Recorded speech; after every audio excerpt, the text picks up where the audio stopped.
میرے والد صاحب 1951 میں ادھر پاکستان پیدا ہوئے. میرے تایا ابو وہ ادھر تھے.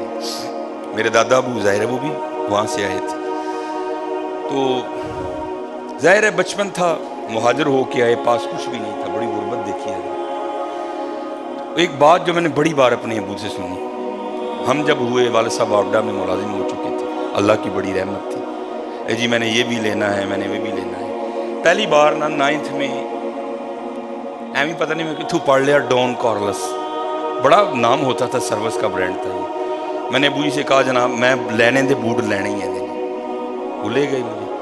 مجھے یاد ہے 1800 یا 1900 کے بوٹ آئے. تو جب بوٹ لے کے دیے نا ابو نے, ابو جی کی آنکھوں میں آنسو آ گئے. تو باپ تھا, میرے بھی دل کو ہاتھ پڑا. میں ابو جی کہتے ہوتے میں نہیں بوٹ لینا ہے, واپس کر دینے. یہ کہتے بوٹ لینے سے مجھے کچھ نہیں ہو رہا. میں کیوں؟ کہتے یار مجھے اپنا بچپن یاد آ گیا. میں نے کہا کیوں؟ کہتے پتر تو نے تو آج 1800 کے بوٹ لیے نا. جب ہم انڈیا سے پاکستان مہاجر ہو کے آئے تھے نا, تو ہماری غربت کا یہ عالم تھا کہ سارا بچپن کبھی میں نے شلوار نہیں پہنی تھی. ماں قمیض اتنی لمبی سلوا کے دیتی تھی کہ ہم شلوار کا کام بھی قمیض سے لیا کرتے تھے. یہ تھا حضرت 14 اگست. ان کی روحیں بھی قبروں میں تڑپتی ہوگی جنہوں نے ہجرت کی تھی. اور کبھی یہ کبھی کو بابا مل جائے نا یہاں بیٹھا, اس کو کہنا یار بتاؤ 14 اگست کو ہوا کیا کیا تھا.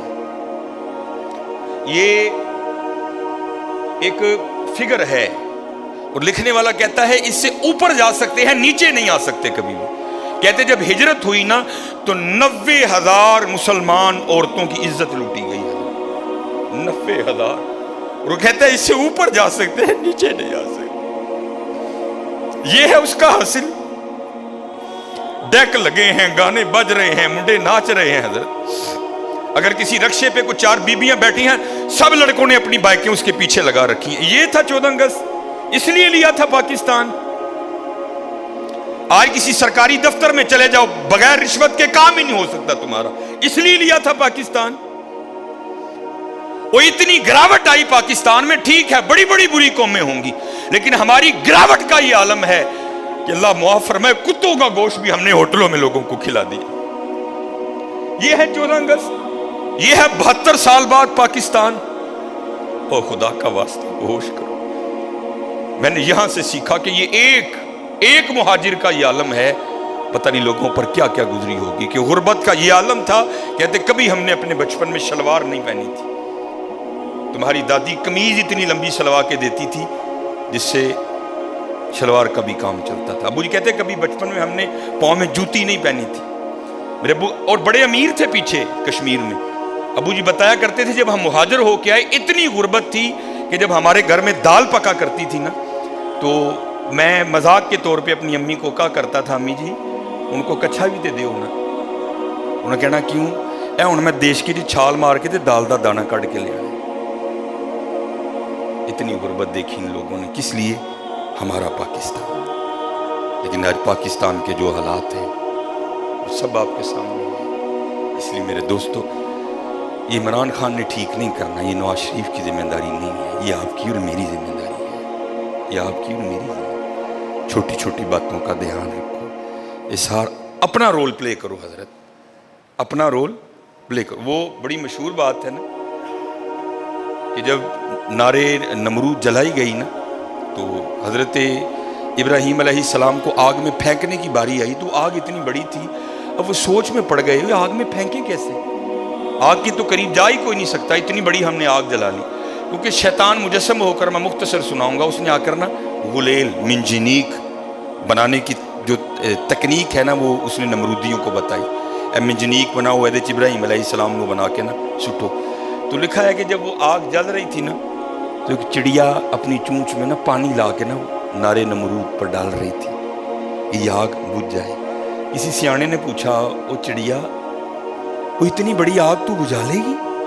وہ دیکھ تو صحیح آگ کو, یہ تیرا جو تیرا ایک قطرہ ہے یہ کیا معنی رکھتا ہے اس آگ کے لیے, تجھ سے نہیں بجھے گی. تو مولانا روم فرماتے ہیں وہ چڑیا کہتی ہے مجھے بھی پتہ ہے نہیں بجھے گی, لیکن کل بجھانے والوں میں نام تو ہوگا نا.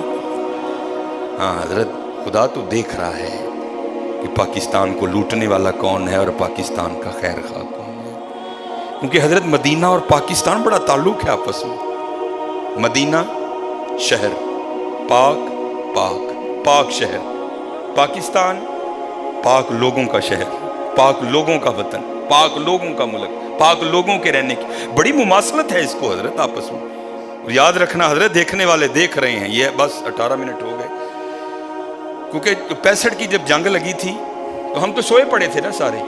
وہ کہہ کے نکلے تھے جناب سیرے جا کے آج ناشتہ لاہور ہونا ہے. تو یہ نوائے وقت میں خبر چھپی تھی کہ جو مدینہ پاک میں نبی علیہ الصلوۃ والسلام کے معجزہ شریف کے خادم تھے نا، صفائی جو ادھر کرتے تھے، وہ کہتے ہیں کہ نیند آ گئی. تو جب نیند آ گئی تو کیا دیکھتا ہوں کہ نبی علیہ الصلوۃ والسلام نے نا ہتھیار باندھے ہیں، زرہ باندھی ہے ہاتھ میں ہتھیار ہے نبی سے. تو کہتے خواب میں عرض کیا اللہ کے رسول علیہ الصلوۃ والسلام، یہ کیا عالم زرہ باندھی ہے، ہتھیار آپ نے اٹھا رکھے ہیں، یہ کیا رنگ ہے؟ تو نبی علیہ السلام نے فرمایا ہندوستان نے میرے پاکستان پہ حملہ کر دیا ہے، میں پاکستان کی مدد کے لیے جا رہا ہوں. اسی لیے تو بچہ پڑا ہے. ہم نے تو کوئی کسر نہیں چھوڑی حضرت، ہم نے کوئی کسر نہیں چھوڑی حضرت اس کو ڈبونے میں. یہ تو مدینے والی سرکار کی نگاہ مبارک کا فیض ہے کہ یہ پھر بھی کھڑا ہے. ہم نے کوئی کسر نہیں چھوڑی ہے، ہم نے کہی. اور جب میں اکثر سنایا کرتا ہوں کہ جب محمد علی جناح رحمۃ اللہ تعالی علیہ کو حکم دیا گیا نا انگلینڈ میں، بڑا خوبصورت واقعہ ہے، میں بس اس کا اینڈ ہی سناؤں گا کہ جاؤ جا کر پاکستان کے قیام کے لیے کوششیں کرو. 3 گروہ تھے جن سے لڑائی لڑنی تھی. ایک تو ہندو، پھر انگریز، تیسرے اپنے مسلمانوں میں ہی بڑے تھے اس وقت جنہوں نے حضرت بڑی تحریک چلائی پاکستان کے قیام کے خلاف. مسلمان تھے، داڑیاں بھی تھیں، امامے بھی تھے ان کے سروں، خطبے بھی دیتے تھے، بعض بھی وہ کہتے تھے. بڑی تحریک چلائی انہوں نے پاکستان کے خلاف. اب تینوں سے لڑنا تھا. تو محمد علی جناح کہتے ہیں کہ میرے دل میں خیال آیا میں کمزور سا آدمی ہوں، میں کس طرح لڑوں گا. تو نبی علیہ الصلوۃ والسلام نے محمد علی جناح رحمۃ اللہ تعالی علیہ کے دل کی بات کو جان لیا. تو حضور نے انگلش ہی میں، حضور تو ساری زبانیں جانتے ہیں نا، آپ نے انگلش میں محمد علی جناح کو کیا کہا؟ ڈونٹ وری، گھبراؤ نہ، آئی ایم ود یو، میں تیرے نال ہاں. ہاں حضور آج بھی ہمارے ساتھ ہے. اسی لیے تو بچہ پڑا ہے. ہم نے نہیں کوئی کسر چھوڑی اس کو ڈبونے میں. یہ حضور کا نگاہ فیض ہے کہ یہ اب بھی کھڑا ہے. نہیں حضرت ایس طرح نہ کرو، اللہ سب پہ رحم فرمائے.